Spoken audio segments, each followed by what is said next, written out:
Arch Manning. So he goes from whatever he was thought of coming out of high school, because of course, he was anointed as arguably the best quarterback in the country. And of course, he's got the name.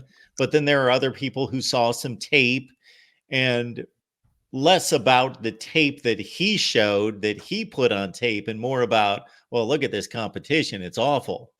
And then, there are always going to be haters and detractors that say, oh, he's overrated. He's not going to be anything. And he only gets this evaluation based on his name. But he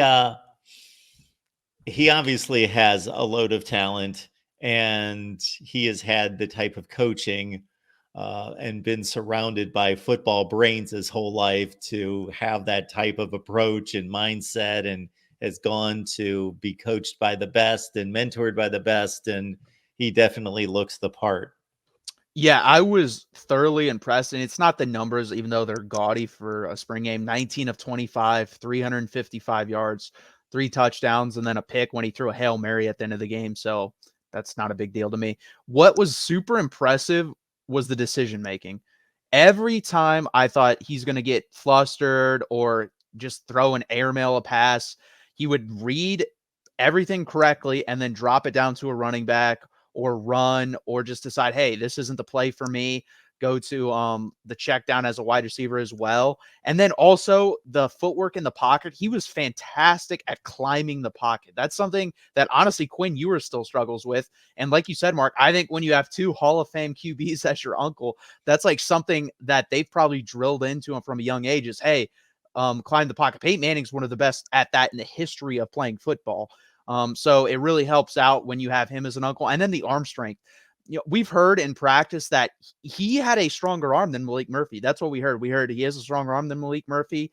He has a stronger arm than Quinn Ewers. And then when you watch the game, the man is slinging it in all the time across the middle, and he definitely does. My only question is now, it's kind of the opposite of Quinn.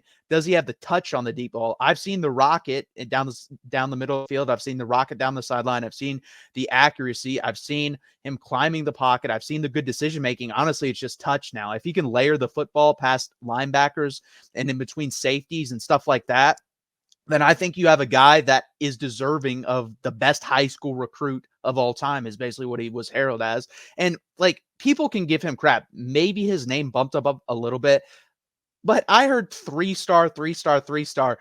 No scout for whatever network they're working on is to be like, you know what? He's a Manning. I'm going to give him a 2-star bump. Could they have said, he's a really, really, really high 4-star and bumped him up to 5-star? Possibly. They're not bumping him up 2 stars. He has way too much pedigree to me to ever fail. I never thought he was going to fail. I thought at worst he was going to be average. But after watching this game, it's hard not to be excited. It really is. I'm not going to go crazy because it is a spring game, but just all these tools are there, and it's not about like this big stuff of, oh my God, he hit a deep ball.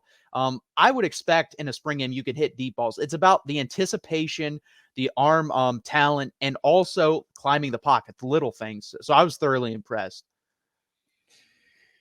Yeah, so I'm not going to go into a big NFL history lecture, but when there's the possibility that he can be just as good as, I don't want to put him on the level of guys that are going to be in the Hall of Fame at the next level, but you know what I mean, that he is showing us that he has the potential to be a starting quarterback in the NFL. So it's just astounding to me that you can have an individual who's a college football all-time great, who played forever in the NFL. Of course, I'm talking about Archie Manning, and he got knocked around with the New Orleans Saints, played for a bad franchise, but he played in the NFL for like 15 or 16 years. And then he has 2 sons, and they win Super Bowls and they set records. And especially Peyton, of course, is the all-time passing leader before Brady surpassed him. But, have those kind of careers that are just, and Eli, despite being a less than great quarterback throughout most of his career, of course, led 2 of the most historic drives in the history of football to win Super Bowls that will probably propel him with all the yardage and the numbers into the Hall of Fame. and then to have a fourth that has the potential to.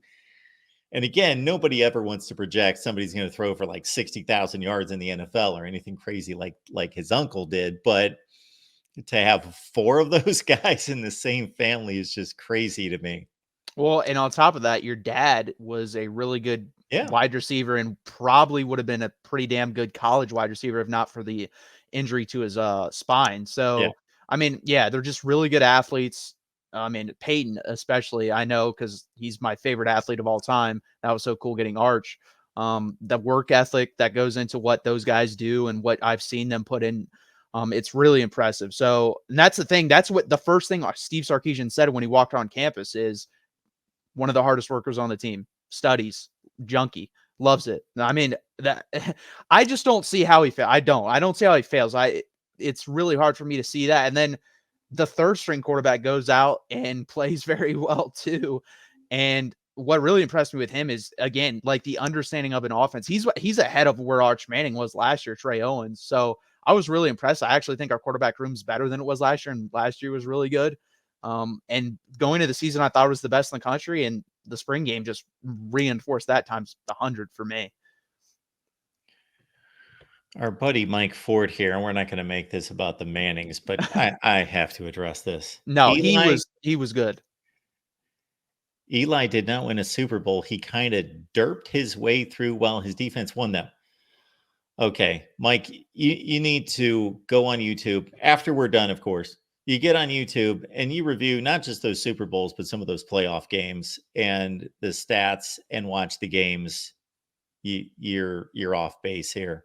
You can argue that he was overrated or whatever throughout many of regular seasons and all that. Absolutely. Threw a lot of picks, all that. But Yeah, it's funny. The best playoff runs I've ever seen are the three of them, in my opinion, are Joe Flacco and both Eli Mannings. Like Joe Flacco had 9 touchdowns and 0 interceptions in his playoff games that year, yeah, and Eli Manning played phenomenal. He beat Brett Favre on the road. He beat Aaron Rodgers on the other time on the road, and then he beat Tom Brady in both Super Bowls and outplayed him in both. So yeah, he played well. Obviously, defense was very good, but he played very well in those Super Bowls and the playoff runs.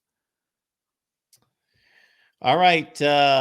We are talking Texas football with all of you, and please subscribe to our Texas channel if you're not watching there. We've got about 60 people on the line, so we assume most of you are on the national channel. So please check out the Texas channel. Obviously, if you like Texas football, you should be subscribed. If you are just flat out wanting to support all that we do here at the Voice of College Football, please subscribe and get over there. We would appreciate that. We've got a USC show coming up on the USC channel, 10 Eastern, 7 Pacific tonight. Comments, questions, we will always take them. So, Matthew, where do we go from here? What your other spring assessments? Yeah, so other standouts, DeAndre Moore really impressed me. He was a freshman last year, and Quinn Ewers talked about him. He said he's going to be a very good wide receiver. He's probably going to take Jordan Whittington's place in the slot, and he's more shifty actually than Jordan Whittington. So I think that will benefit in those short yardage situations even more than Jordan Whittington did. He had 3 catches for 93 yards and a touchdown. I was really impressed with him. And then the guy that listen, again, I don't want to put too much pressure on him, but everyone who's been covering the practices have been saying the name Ryan Wingo. He had 4 catches for 81 yards and 2 touchdowns, and he was very good. I was thoroughly impressed. Everyone's talking about how this is the best wide receiver recruit since Roy Williams, which is, if you watch Roy Williams at Texas, go just type in LSU versus Texas, Roy Williams, and go watch that game. So if he can do that, I mean, the sky's the limit for this offense. That's what I saw in this game is this team's going to be carried by their offense. I don't know how good the defense is going to be. It's not going to be bad, but could it be average? Yes. But this offense, the offensive line was thoroughly impressive. The starting unit dominated, in my opinion. The defensive line for Texas, I thought Arch Manning was good. I thought Trey Owens was good. And then obviously DeAndre Moore and Ryan Wingo. I didn't even mention Isaiah Bond, who also caught a touchdown as well. Amari Niblack, the transfer also from Alabama, had a nice couple plays there. This team has way more depth on offense than last year. They do. I don't think they have the top end talent, but there's 6 to 7 wide receivers that are going to see the field, and I'm confident in.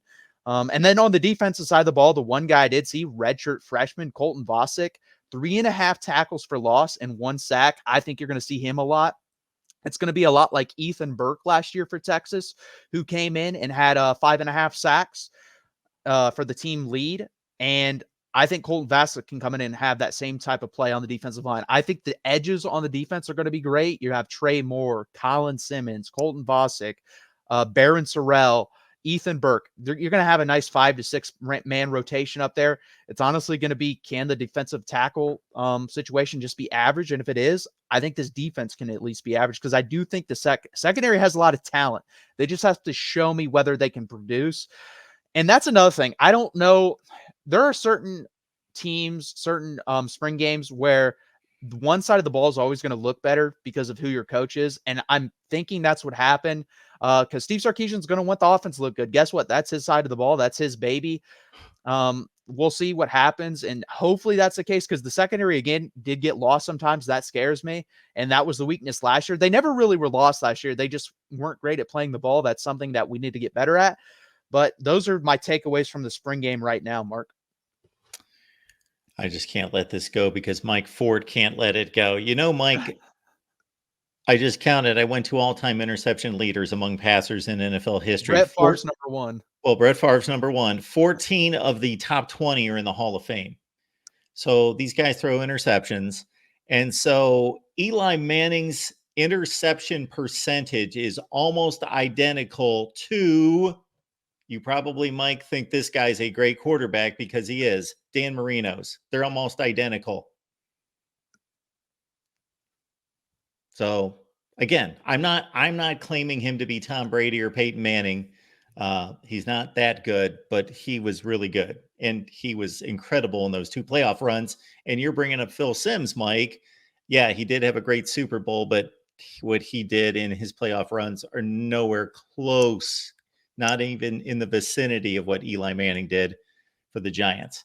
Okay.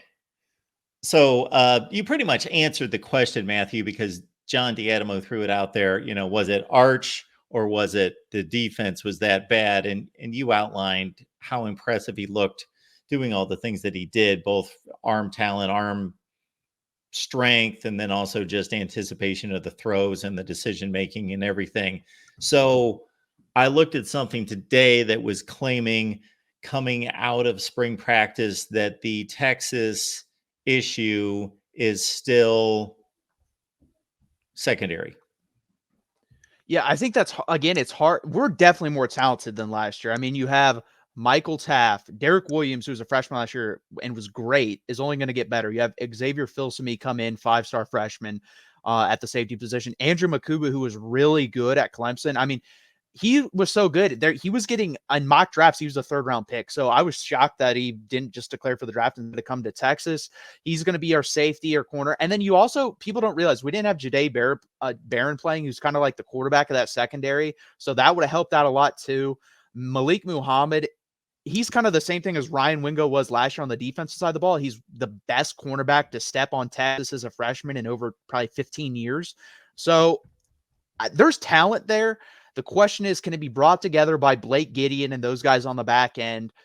Can they start to create turnovers? And you also have to get more pressure. That's something Texas has struggled with. Texas hasn't had like a true pass rusher since Brian Arakpo. Even Joseph Osai, very good player, really good pass rusher, but he was never to the level of elite. He was never a Brian Arakpo, a Sergio Kindle. So it's been, 16, 15 years since we've had someone like that. So if we can marry those two things together, that's when you become elite. If we can just hit on one of those two, I think this is an average. We can turn into an average defense. We were better than average last year. I expect us to take a little bit of a step back, but the thing is, I expect the offense to take a big step forward. I think this is going to be a top 10 offense in the country.